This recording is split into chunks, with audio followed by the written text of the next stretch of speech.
Hello, Oleg here, as it says on the screen there, so it must be me. Wanted to start the showdown by a couple of things before we actually get into it.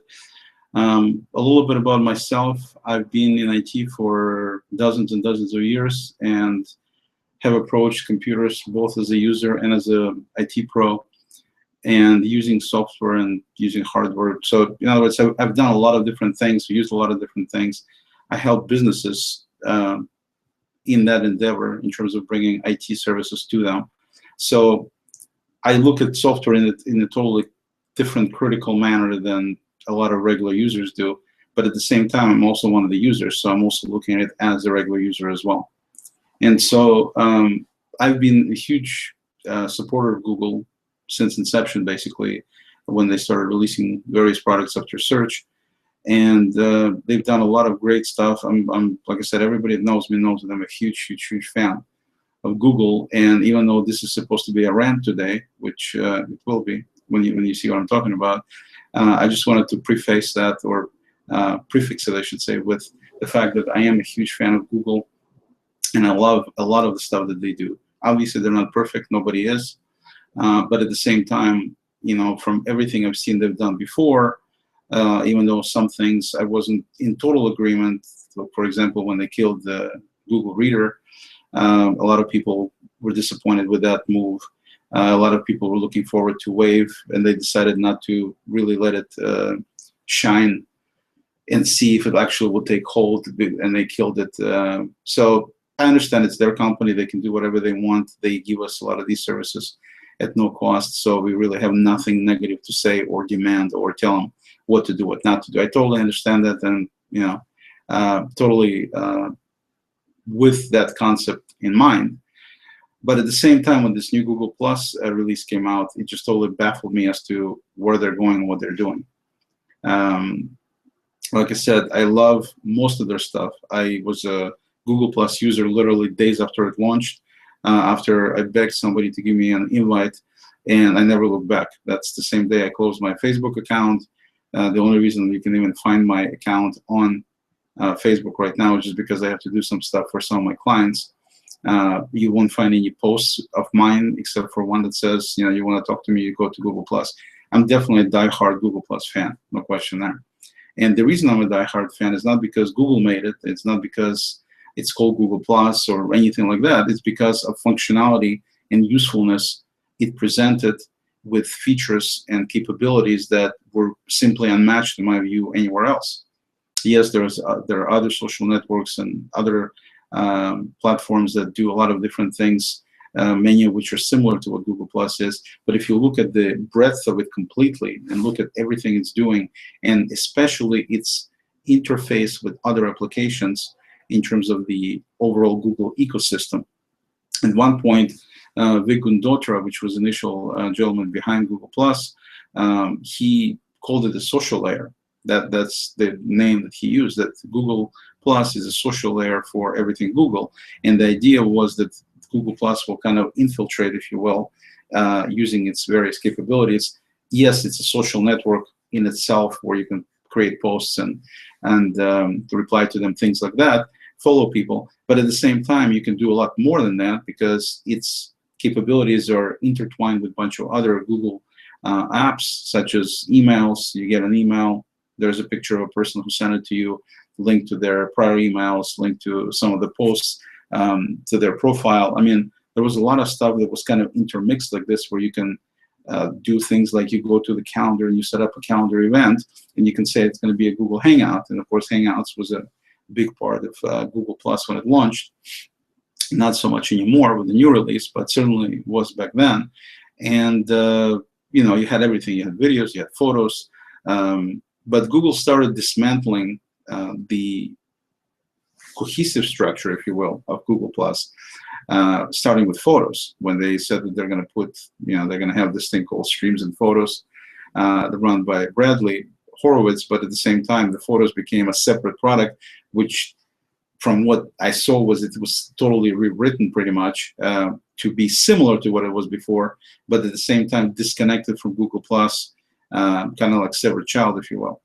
And that worked okay to a degree. The reason I say it worked okay is because it's still, there was many capabilities of photos that wound up leaving us, including some of the editing capabilities that were there before that are no longer present. They were replaced with other capabilities, but let's just say it didn't get better. I mean, some things got better in terms of search, in terms of being able to click on a person and be able to type in snow or mountain or anything else. So it wound up being more sophisticated from a search standpoint because of the vast amounts of pictures you have out there. I mean, I think I have about 40-some thousand or something according to Google Photos.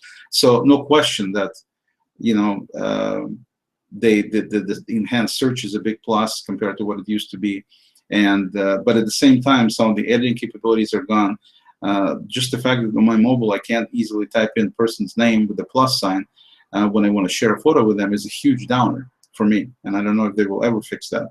But for a while now, it hasn't been. And I think partially is because of the disconnect of Google Plus and its children, if you will, from the rest of Google ecosystem. They're not saying they're doing that they're dismantling the Google 2.0, as it was called, infrastructure, but at the same time, it seems like that's what they're going with, disconnecting these different services. And to give them some credit, things like, for example, personal profiles that initially were mandatory, now Google is backing off, saying you can do a hangout and you can invite people who don't have a Google profile. They'll still be able to participate. So it's being more inclusive, which I understand that. But at the same time, it winds up being at the expense of some of the really nice features they had before that are no longer with us, and which is very disappointing for me because some of these features were just crucial. And so when they disconnected photos and that became a separate entity, I wasn't thrilled, but it wasn't any kind of major deal. With this new Google Plus release, it's a huge deal in terms of the direction they're going. And not to say that everything they're doing with the new release is bad. I mean, I would not suggest that for a second. They've done a number of things which we'll talk about that are actually excellent in terms of the changes that are being made. But at the same time, things that did go away or things that the way it got implemented was completely screwed up. And I don't know if Google was trying to do one of these silly Russian 5-year plan deals where they had to release it by this date or else, somebody's head would fall off or something. Totally stupid approach to me to release something which is half-baked. There is a lot of prominent people on Google Plus, which probably won't like me saying that, but I'm going to say it anyway, that went with the concept of embracing this thing, even though it really decimated their own endeavors in terms of their own businesses, because there's a lot of people that put a lot of efforts, a lot of money, a lot of infrastructure, if you will, into the whole Google Plus ecosystem, teaching other people how to do it, starting, almost like schools, universities, whatever you want to call them. People get certificates, people pay for taking classes, all these things with all their screenshots, all of their blog posts. Most of that stuff right now is almost irrelevant because it's no longer working the way they indicated in all those blog posts and all those training videos and screencasts. So definitely a major downer for them. And I feel bad because they've spent all this time and energy and money to put it together to make it work. And then one day they wake up and there's a new release, and now almost everything they've done is basically useless. Not everything, but a lot of it is useless. And so with that being the case, they need to regroup and they need to do something else, or they need to start new. So some of them, from what I've seen, some of the more prominent ones decided that, hey, it's a way to capitalize on the situation, and let's not bash it for what it is and be transparently honest about it. Let's just embrace it and let's just call it beta. I mean, that's the easiest way to do it. Let's just call it beta. So anytime that any kind of conversations are heard with some of these people online who are gurus, people in the know, they would say, yeah, this is, it is a problem that they did this potentially, but at the same time, you got to realize, you got to give them some slack. It's beta. It's beta. And my personal take on this is, no, beta was in 2011. When the product was initially released, that was beta. Now, last time I checked, we're in 2015. You cannot call it beta anymore. Not the same product. So either you're going in and you're saying you have a completely different and totally different product with potentially the same name, but you call a spade, or you completely rename it, do whatever you want to do, but you do not simply slap a beta on the product, on the redo product, and you use that as your, basically, as far as I'm concerned, is nothing more than a cheap excuse.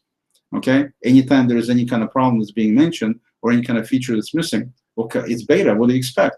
You know, there's much more stuff coming down the pike. They're going to be rolling things out. And my point with that is that, yeah, I understand that things are going to be rolling out. They already released some new features, which are, you know, positive features.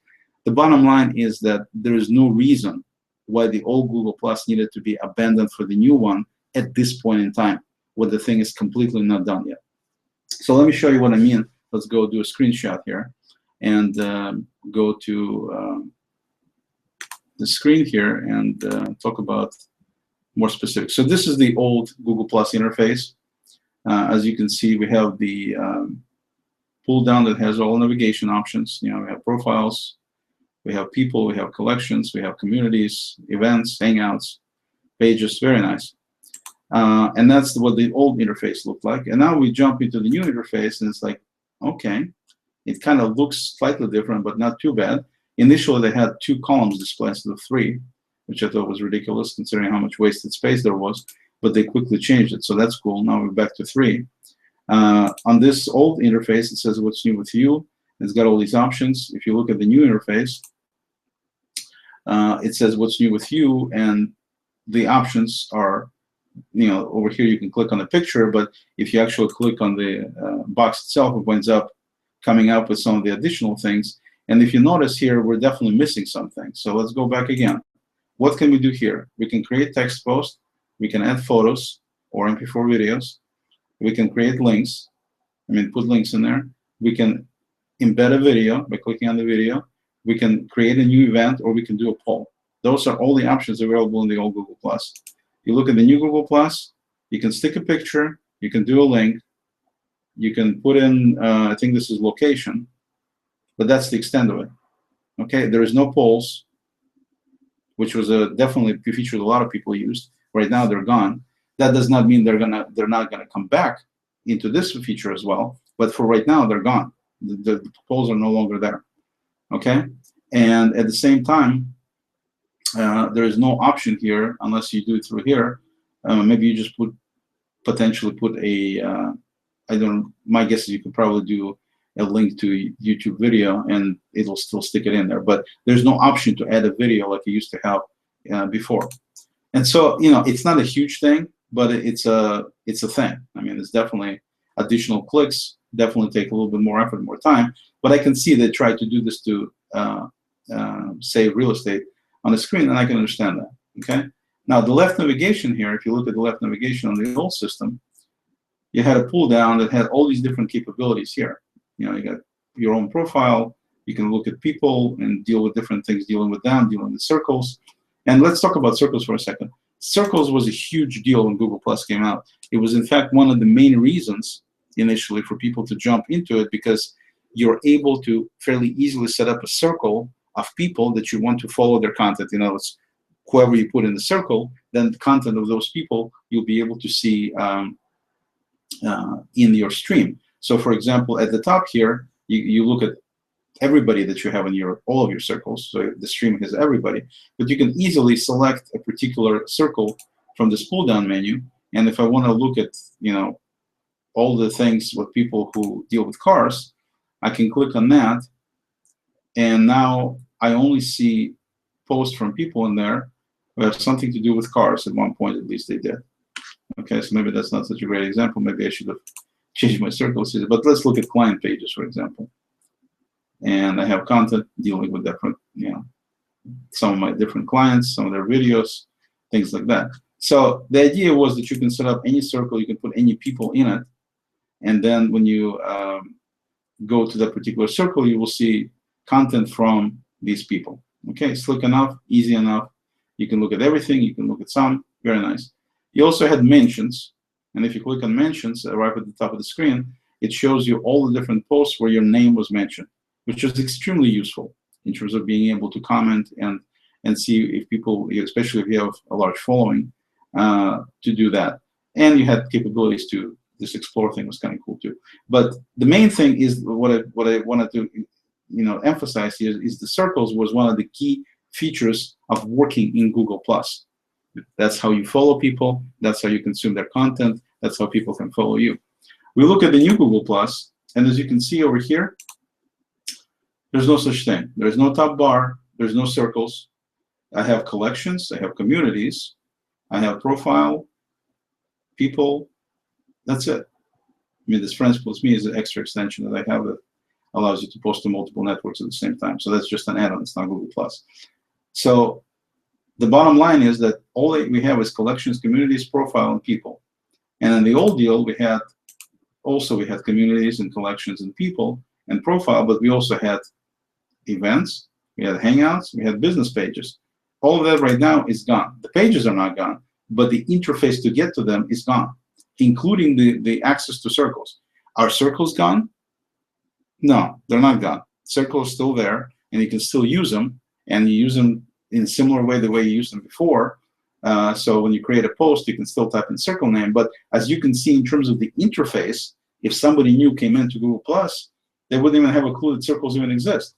And if I click on people on the old interface, for example, and so I go to the people section. In people section here, you could see that once it loads, that I have all these capabilities here. I got people who added me, my Gmail contacts, people from different places I used to work with, and I can jump right to them. But the bottom line is here, it says, have you in circles, people who are in your circles. And so I can easily jump there, and I can easily see who these people are. And if I, right there, you know, there are my circles right there. See, so I have different, so if I look at my, for example, Amiga circle here, it shows me all these different people that I have in the circle, and you know, I can manage them, select them, remove them, add them, different things like that, create own circles. So you can do a lot of things. Now let's jump over to see what we can do in people on the new Google+. And also I want to point out that when I do look at these people, if I go back to people here and look at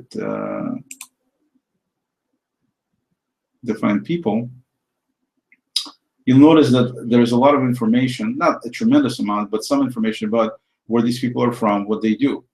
You know, I play Frisbee and so on. This guy is G+ Cynic. There we go.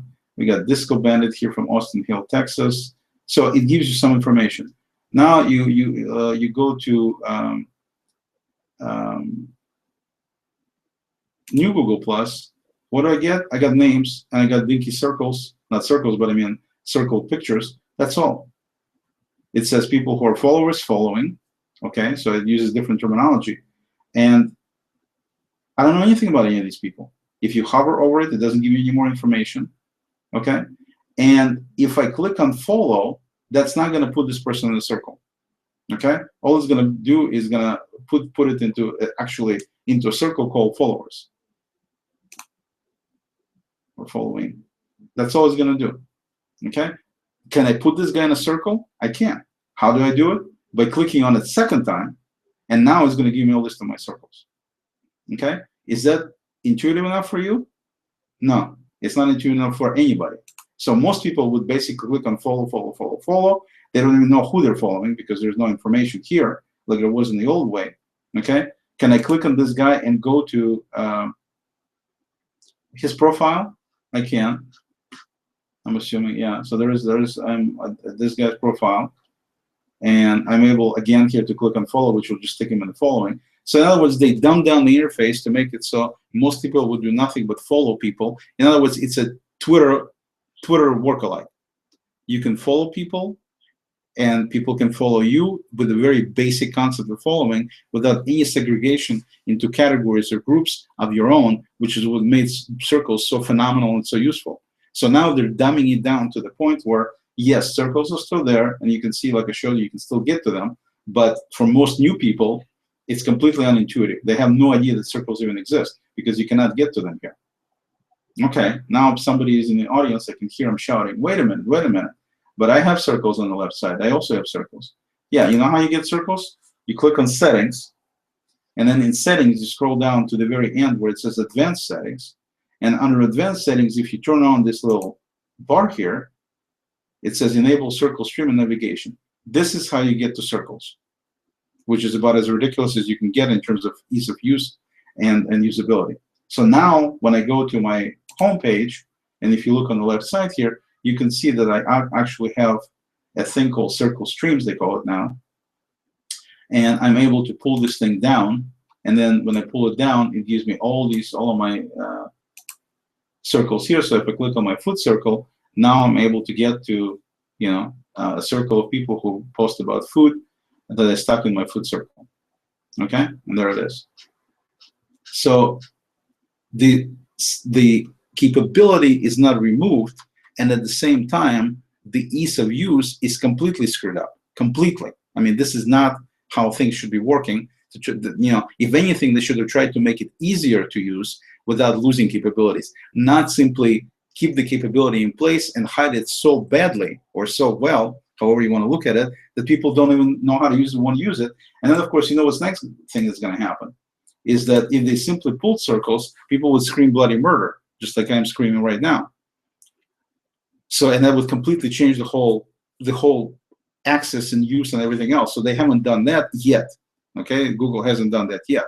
But by hiding it like this, then I can just see it writing on the walls. And 3 months later, there's this announcement comes out that circles are being dumped completely because everybody is not using them. They're just doing followers and following. So why have all these circles and all this extra thing in place for the sake of something that few people only use?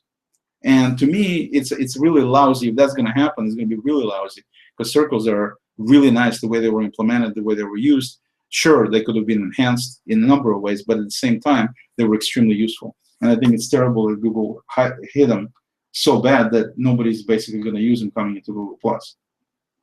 So, okay, let's continue with that. So what is the big deal about this new release?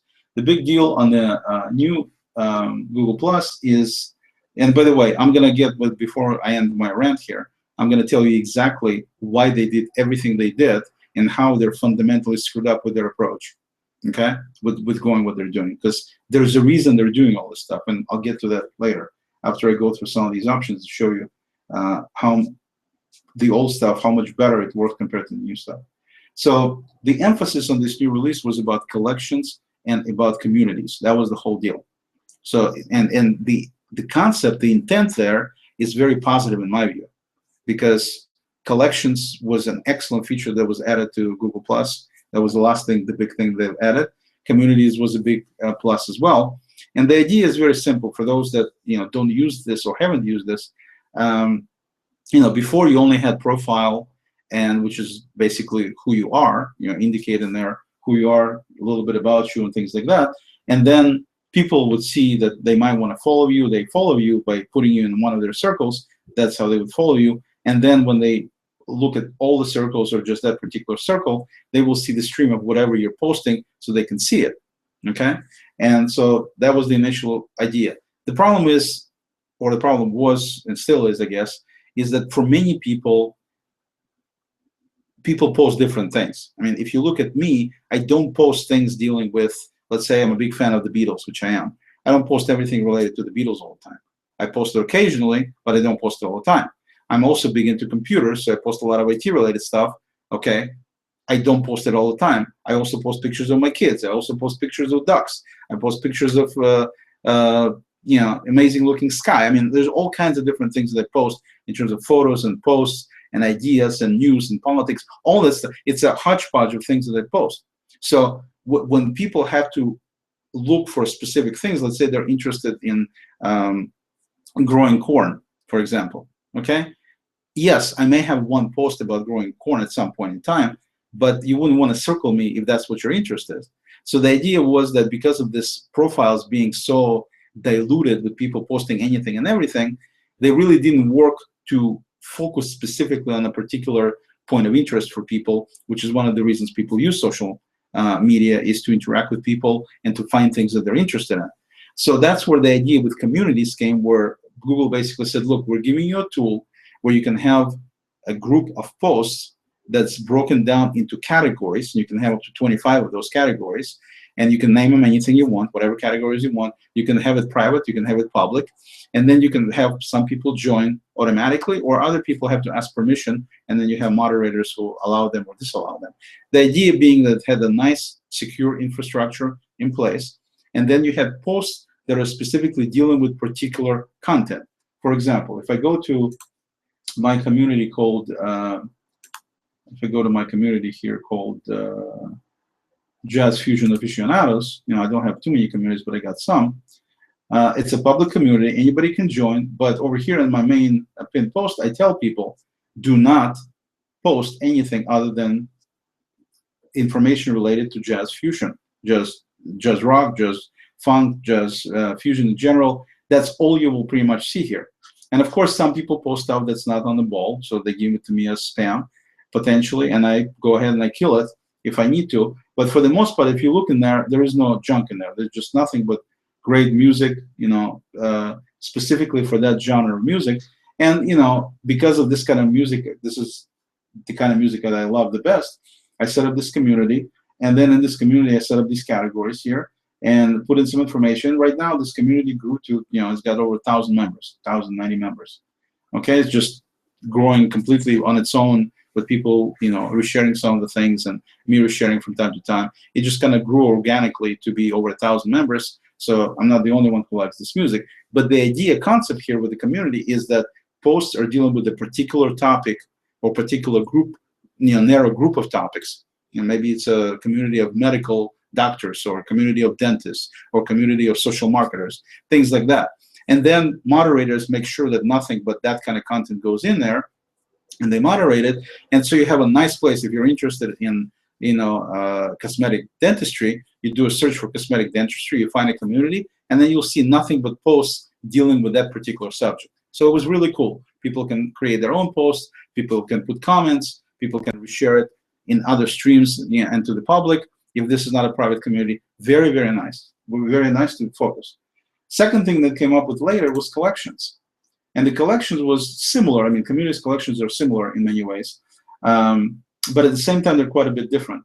The idea with collection is, let me see here. The idea with collection was, it's something that you do not, people can follow a collection, but at the same time, it's not something that they can contribute to other than comments. So in the communities, people create posts if they're allowed to be part of the community, and things are divided into categories. In collections, there is no there are no subcategories of any kind. It's just a collection, like you would have a collection of stamps, for example. It's mimicking that kind of situation. You create, it's your collection, so you put in your own things in there. The only difference being that some collections can be private, some can be public, and you simply, create your own posts. People can comment on them, but that's about it. Nothing else can be done. You can even share it with people who don't have accounts. So you can share it from email. People can come and look at it. One of the collections, for example, I set up called Spec Zone, somewhere in here.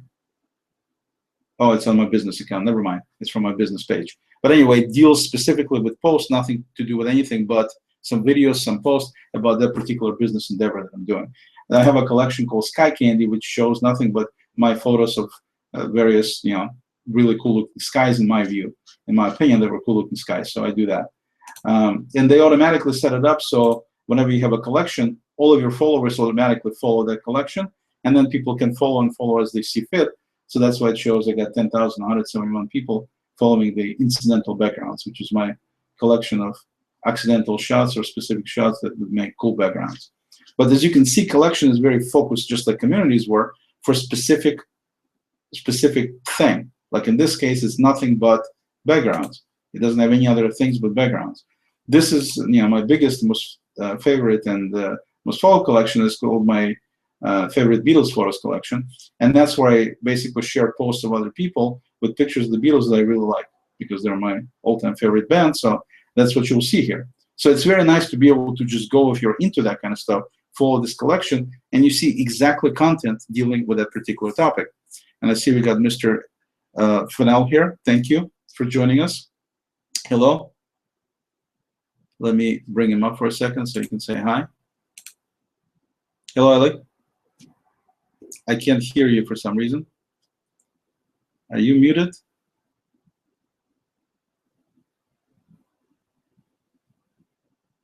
I can't hear you still. Okay, well, he's here, so part of it is great. Can you hear me okay?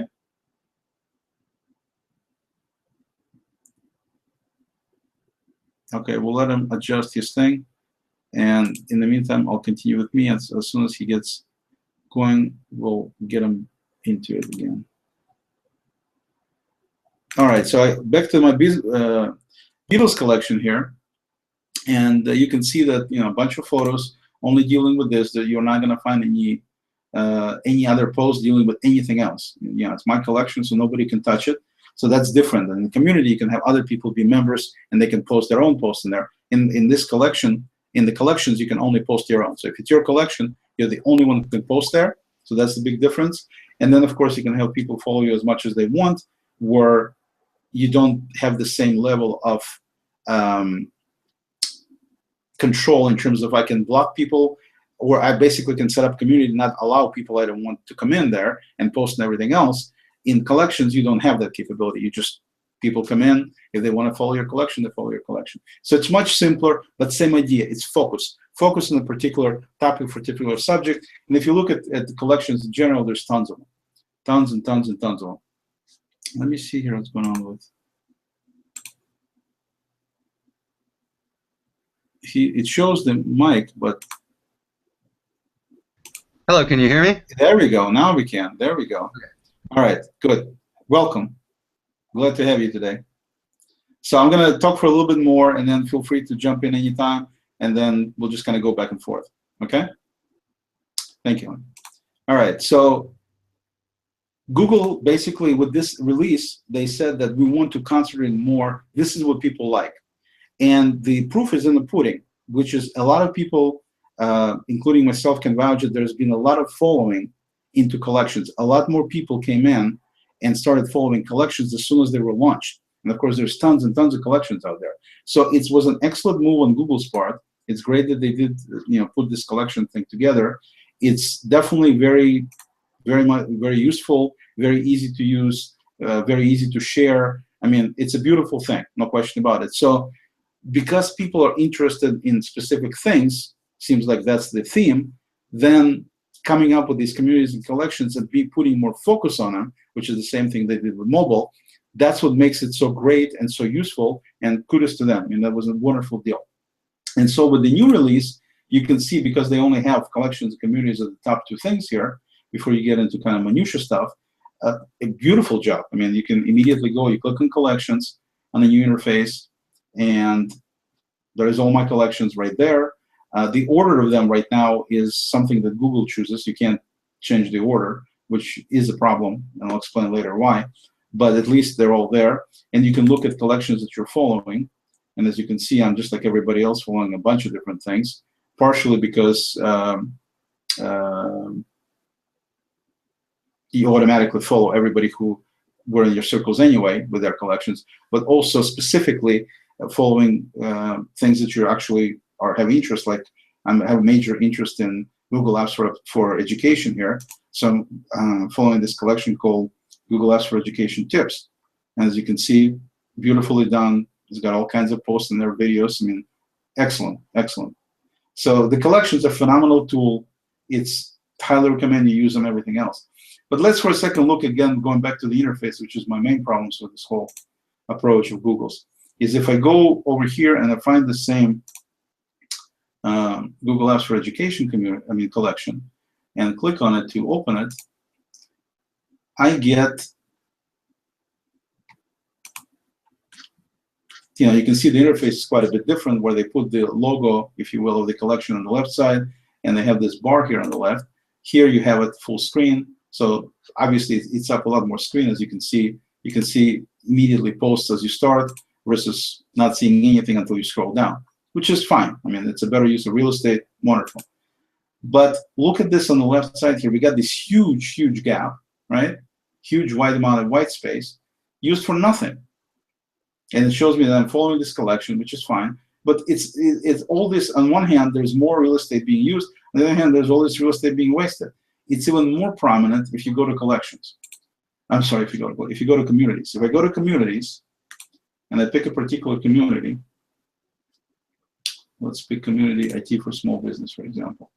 And let's go to the new interface and find a community called IT for small business. And as you can see, the loading time for both is definitely better in the new version of Google+. They definitely, by removing a ton of features that they used to have and redoing the code, basically, they made it more efficient. I mean, that's one of the benefits of removing code capabilities is you end up getting smaller amount of code, which of course loads faster. So yes, kudos to them for doing that. But look at this. On the small communities here, I had my categories down here for this community, all listed, so I can jump right to a category by clicking on it, and the post would change. If I go here, yes, the posts are bigger, which is nicer, but look at all this real estate being wasted for nothing. And if I wanted to see categories, I actually need to click to be able to find the category, and then I can go to that category. Is this lethal? No. But at the same time, begs the question, why did you just not leave the categories right where they were on the screen, so I don't have to click 1 and 2 times? I wouldn't have to click at all just to see what they are. So for me, it's just a major, major drawback in terms of interface. I'll let Ellie say a few words here before my rant continues. What is your take on these kind of things that I just mentioned, Ellie? Well, I see that there's always, compromises to be made in designing, particularly when you're trying to design something that's fairly consistent across multiple screens. At the same time, I do think I'm a big fan of, whenever possible, trying to save clicks, and I recommend, send feedback. Let them know about this. If enough people send feedback, they'll fix it.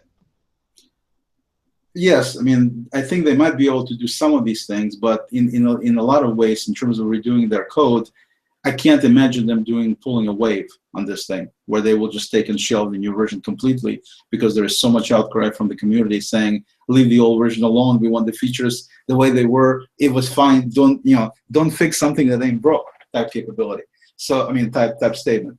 So I don't think they're going to totally shelve it from that standpoint. But some of these things, like you mentioned, yeah, we could indicate in feedback that why don't you got all this space, unless they have some other reason for that space. If you look at that space on the left here, it's just a ton of wasted space. Maybe they have something that they're thinking about that they're going to implement later. We'll see. I mean, that's something that they're not saying.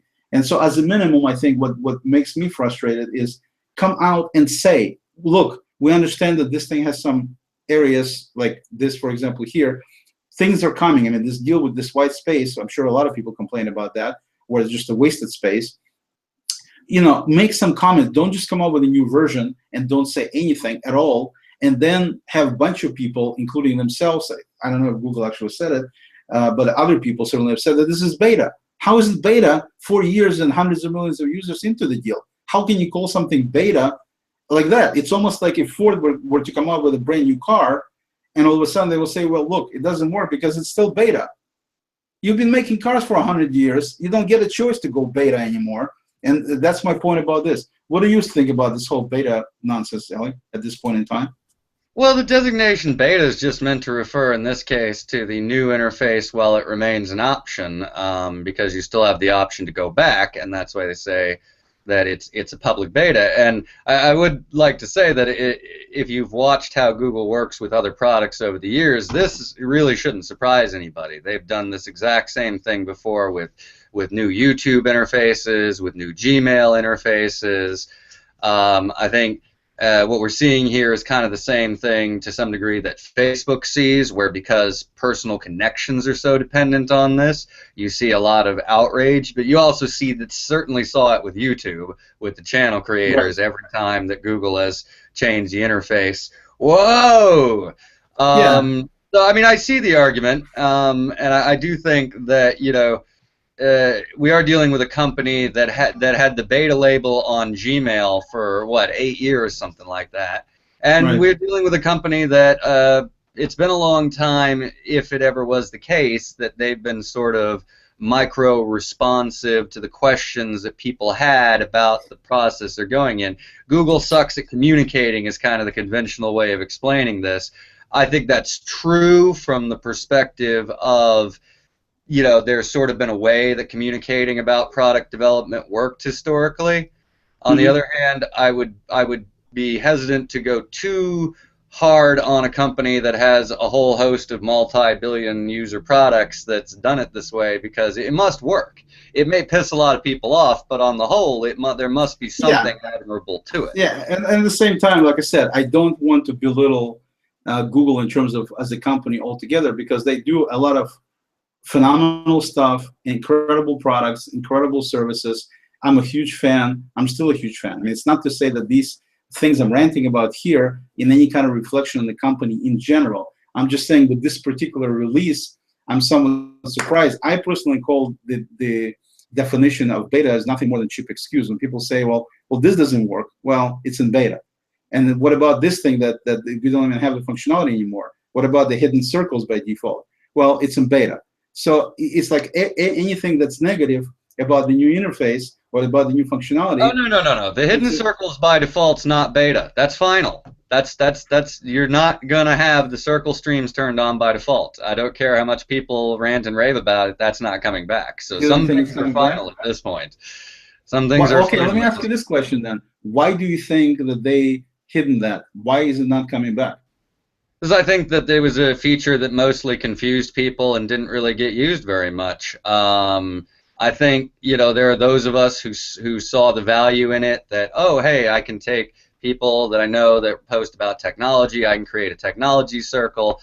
And this is the funny thing, right? Because we say, like, Google, they should talk more about what the direction they want to take with things. Well, they talked a ton about how they wanted people using circles. You can still, I'm sure, easily go find all the videos on YouTube that showed how they wanted people using circles, and it was not, hey, you can take a bunch of tech nerds and put them in a circle. No, it was, hey, you can take that guy that you just met and put him in a starter circle, and then as you develop a relationship, you can move him up the circles hierarchically, and you can put your friends here, and your schoolmates here, and your surfer bros here, and people showed up. Their friends weren't here, their coworkers weren't here, their circle bros weren't here, and thus circles, if anything, just became a glorious reminder of the fact that you had nobody here. Okay, hold on, I slow think they down. really flagged their feet on recognizing this was an interest network. I want to ask you something else here, because this is definitely very interesting in terms of the concept. I want to take your take on that. Initially, the whole concept of socialization with people, between people, is you're dealing with people. You're not dealing with objects, you're not dealing with topics, you're dealing with people when you're doing any kind of socializing. So I think we both agree on that.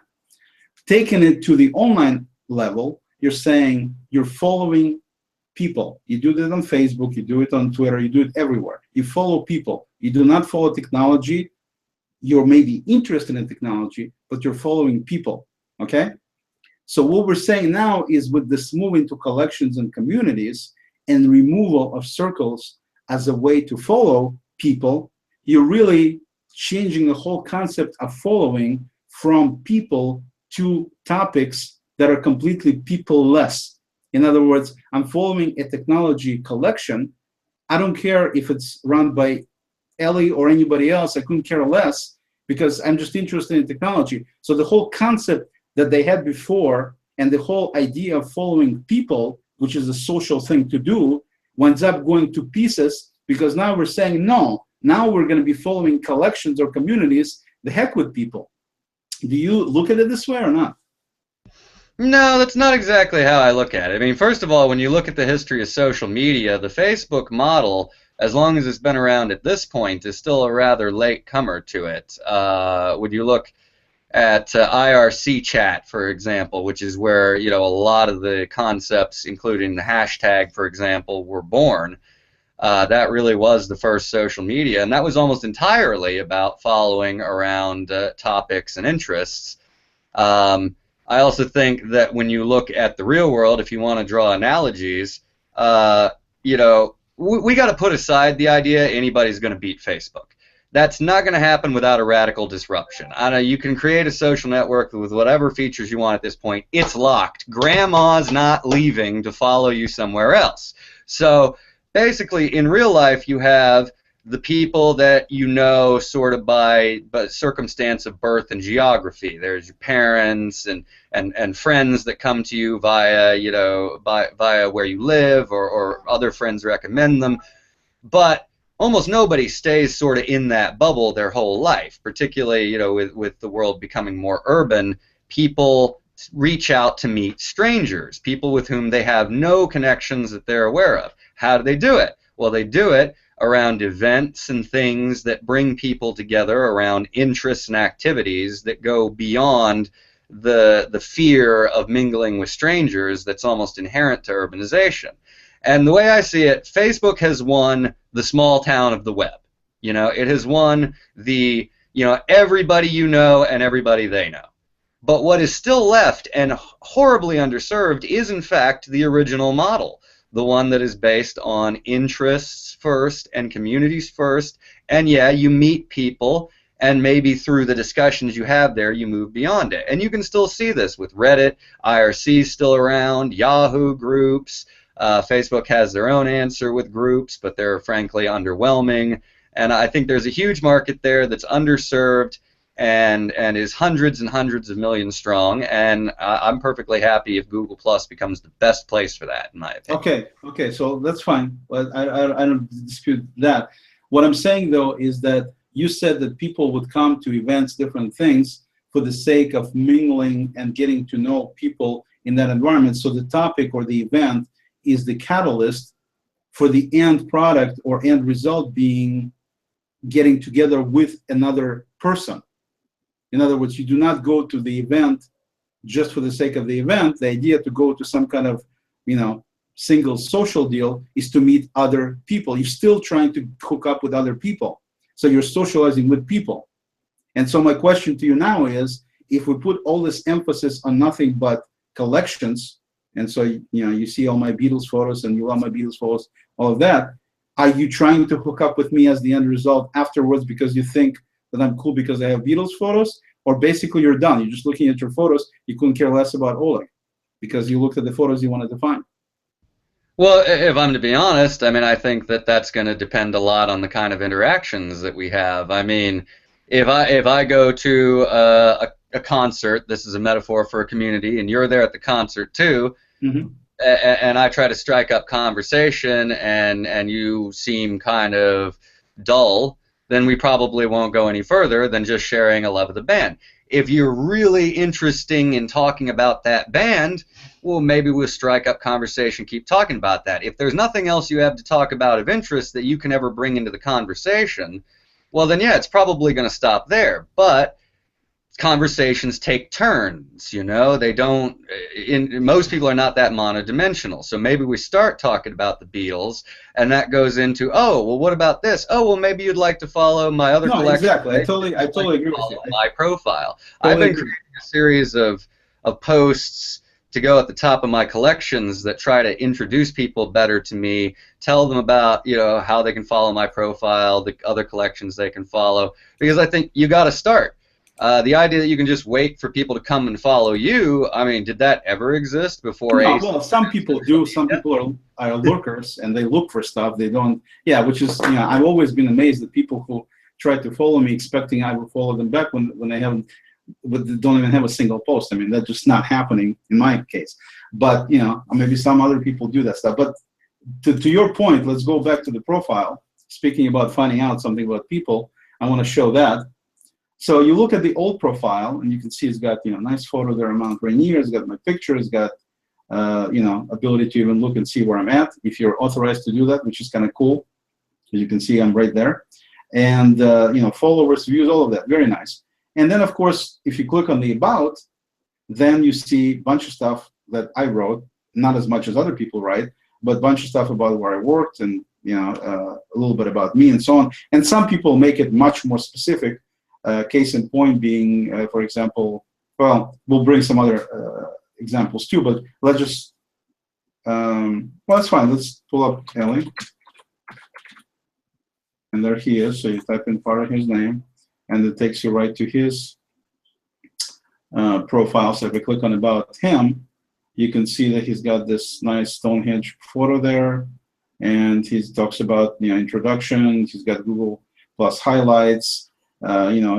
He's followed by almost 70,000 people.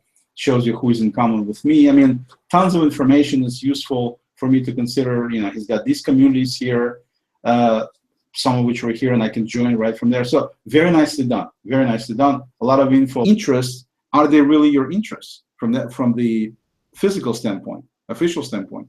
Well, I personally am not unhappy with that list. I mean, if I had the power to control where I organize things, I would rearrange that a little bit. But at least two of those would definitely be in the top four of mine. As to what brings them up there, I could only say that it seems to have something to do with a combination of things. From what I gather, it appears to be some combination of followers, a number of posts, length of text, comments, plus ones, things like that.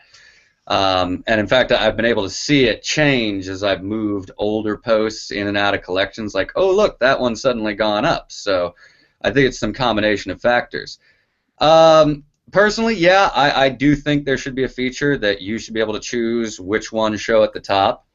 And I don't know that won't be added at this point. So Okay. I'm hesitant to draw any absolute judgments until they say, this is it, this is final, everybody has to use this. And I've sent in feedback that, I feel that should be something we should have control over. And maybe it's something they're working on. Okay. So with that being the case, you're a lot more optimistic than I am. But let's look at the story here, where you put in sufficient amount of information indicating a bunch of things about you. This, to me, is something that actually indicates a lot about what kind of person you are, what your interests are. This is what your interest and what kind of person you are without even looking at your post right here in the story. What I'm saying is, in the new interface, this doesn't tell me the story. This is not you. This is just 4 collections you've set up because you do have some interest in this, but it makes the impression that these are your interests here, which this is just a tiny part of your interest compared to the other deal. Now, to give them some credit, they did put this dinky little eye, which almost looks like part of your picture with all these circles there. It almost looks like part of it, but it's not. It's actually a clickable item. And if you click on it, in other words, the point I'm trying to make, horrible interface decision, whoever made that decision, then it shows me that some of the similar information. The contact here, it's got people that I have in common with Ellie there. It shows some of the links, and you can see all of them. So it's got some of the same information in this kind of format, but it doesn't have this about section, the story section, I should say, at all. And it's difficult to even get to it. So for most people, they see this Ellie's interest, these 4 collections, and they see some of the posts, and that's it. And to me, the old approach was much more telling, still fairly concise. It wasn't that bad in terms of interface. This deal with single column is ridiculous, but we'll talk about that, why that is. And so, again, this part is not as nicely done, and some of the things are concealed beyond what they should be, in my view, and it's not enhancing anything. If anything, is detrimenting. I mean, it's detrimental, in my opinion, about that. So that's the about thing, which is also, to me, pretty important thing about. So we got circles. So, Ellie, let me just ask you flat out: do you think circles are going away, in your opinion? Going away, no. I think that they're going to stay exactly what they are now, which is something where if you want to, you can go in, you can dig through who you're following, and organize them into these circles. Most people who were not used to the old interface are just going to see this as a straightforward asynchronous following system like Twitter. Click the following button, and it shows your following. And I think that's fine. It's just like Twitter lists. If you're a power tweeter, you're going to go in and dig through those. If you're not, you probably don't even know they exist. Right. As to, I'd like to speak about the About section. Okay. Now, I'm definitely going to agree that in the old interface, that whole About section definitely looked prettier. And I know that there's a design school of thought out there that says if it's the prettiest, it's the best. Unfortunately, I don't think that's true. I believe that ergonomically, ultimately, the way that it was laid out, particularly from the perspective of creating a consistent platform, web and mobile, that it just wasn't very well set up. As far as the eye thing, well, this may just be my bias because I'm a big user of Netflix and a number of other apps where that little eye appears. So I've gotten trained to the idea that that is the thing that you click or tap for information. And the loss of the about, by the way, that is not present in Android. On Android, you can still see their about in there, and I believe that that will probably, because what you've seen with the Android app is it had the features first before they added them to the web. I believe because it's in Android, that's probably a sign that it's going to come to the web. What it looks to me like is that the Android version sort of represents the closest thing to the ideal code base from which they're working, and they're just re-adding stuff as it goes along, because I know it may not seem obvious because, oh, look, this thing on the web looks the same as the thing on Android, but even though they're trying to keep the code as consistent as possible, you cannot have 100% identical code to do all the same things across an app and the web. So that's my hypothesis, and I think it's more difficult than people realize because they're taking everything other than that story is what I think they're doing, and they move that into your About Me on Google. But I think the story is going to remain inside Google Plus somewhere because that was what we all made it for. It would be weird to just sort of force that into the general About Me thing at this point. So I think that it's been, let's just wait until they say something's final before we make absolute judgments on things, because there were people who narrowed their circles down to 6 because they were convinced that it was going to remain 6 circles forever, and it didn't. So, no point in losing your head while stuff is still up in the air. That's my view, at least. Okay. All right. Fair enough. Although, don't steal my thunder about the mobile thing. We'll get to that. That's a big portion of the discussion today. Okay. So we covered a little bit that. I mean, like I said, I went through the options on both. As you can see on the old interface, I could look at Ellie's posts. I could click on his collections. I could see his photos, his YouTube videos. I could see the +1s he did. I could look at his reviews. All of that was available right from his profile page. And of course, over here, it shows, he is one of my most coveted following circle, which is not at all what Google thinks it is. Because to me, I had it before they even have this following thing that actually means key people I want to have. As you can see, I only have like a little over 600 people in there. And that's my main circle that I usually look at. And over here, you have the indicator of whether this person is following you and you following them.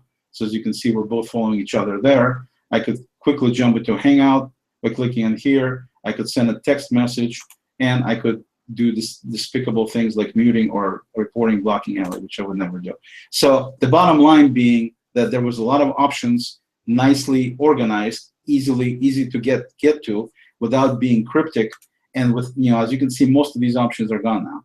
I mean, I can look at his videos, I can look at his photos, I can look at his reviews. All of that is gone. The only thing I can do is I can mute and block him, which is wonderful that I can do that. And then it's obviously it's emphasized enough with the pull down and everything. But the eye, which is the main thing I want to be able to look at, is information about him, is nicely concealed into a dinky little eye that, I need glasses to even see, even though I have this huge following thing here, which shows me that, he's in one of my circles, shows the circle name. So on one hand, it's a disconnect between using circles in some ways and keeping them where people can still use them. On the other hand, they're making it so difficult to even get to them, where you have to even enable the option to even see them, and you have to click multiple times to get to them, that becomes almost a non-usable thing. So to me, it's a very weird way how they're going about doing that. So in the showdown, I just wanted to show people the reason I'm ranting today is that there's definitely differences between what they did before and how they're doing it now, and you can see a lot of it.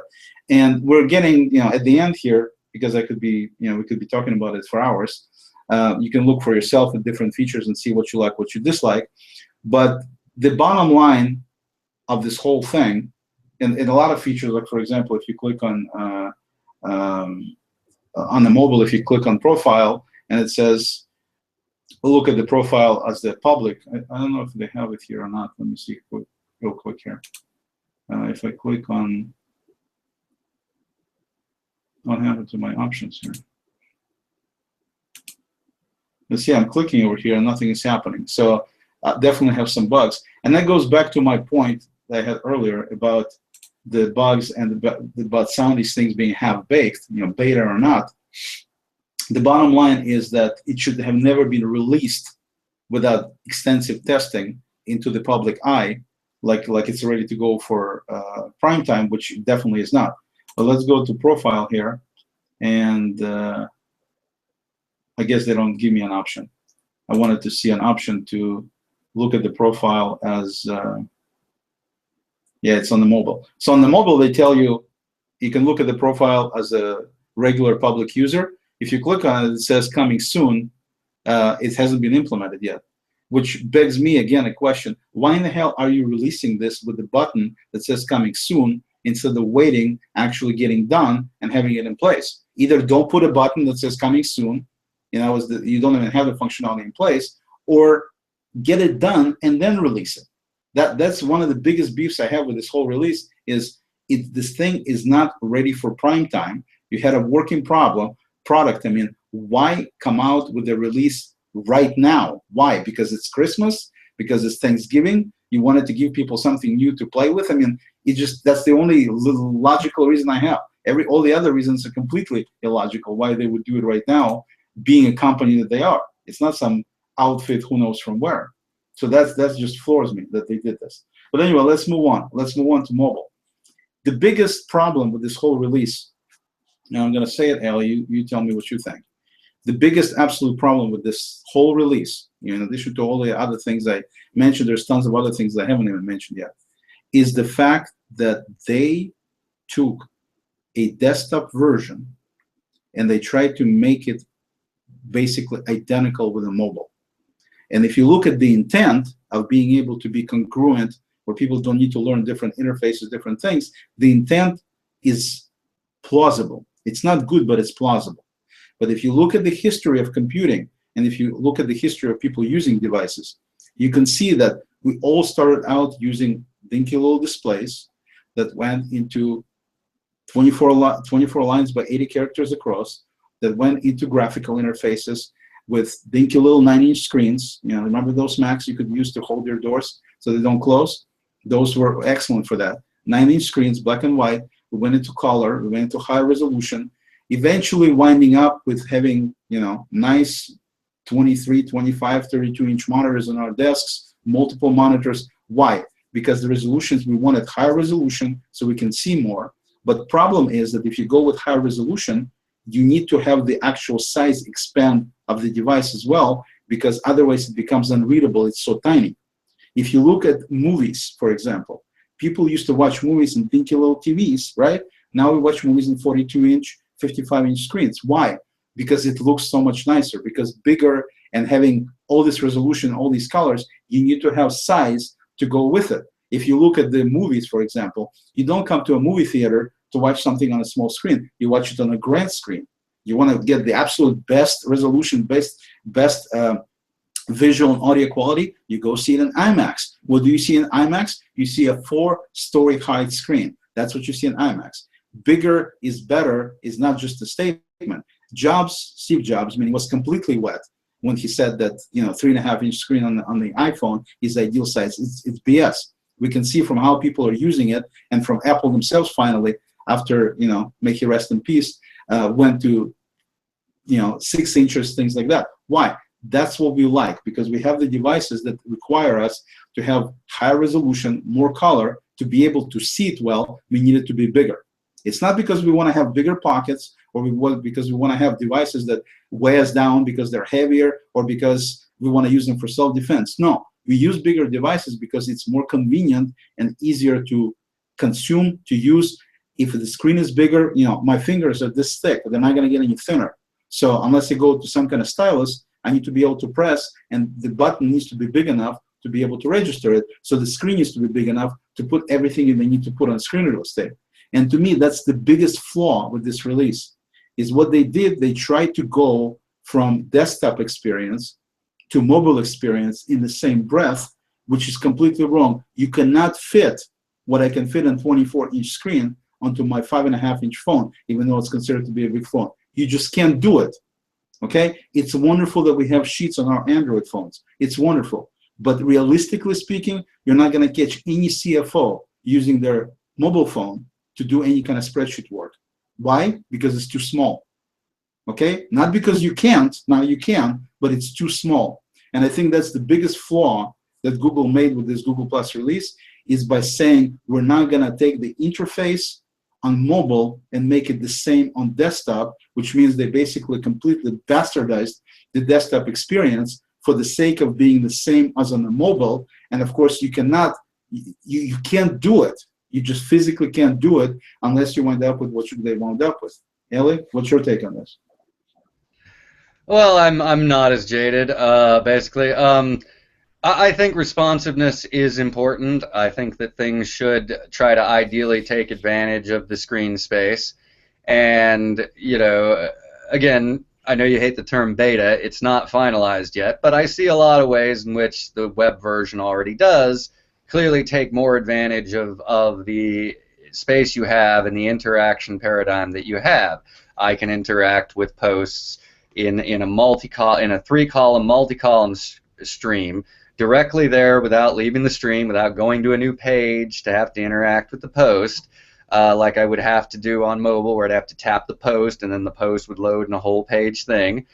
And I think that, you know, we have had a reversal here. You know, there was a long time there, a number of years, with apps where it was basically like, let's take Facebook or whatever, and let's take that design and shrink it down to mobile. And I can just tell you that my opinion is that it never worked very well. So I think we've seen in the last few years a reversal. Start with mobile first, build up from there. And yes, some of the products are not always going to be perfect. And again, I'm going to hold off judgment on how perfect they get it until they say this is the final version, because they're still adding stuff. 3 columns was just added recently. But I think it makes sense, particularly, and most of us may have seen, who are on Google Plus, may have seen the study about where Google Plus is most popular. It is not most popular in the parts of the world where people are, you know, coming from PCs over to mobile. It's most popular in the parts of the world where mobile is the first and often only computing device that the person has, and maybe once in a while they get to actually go on an actual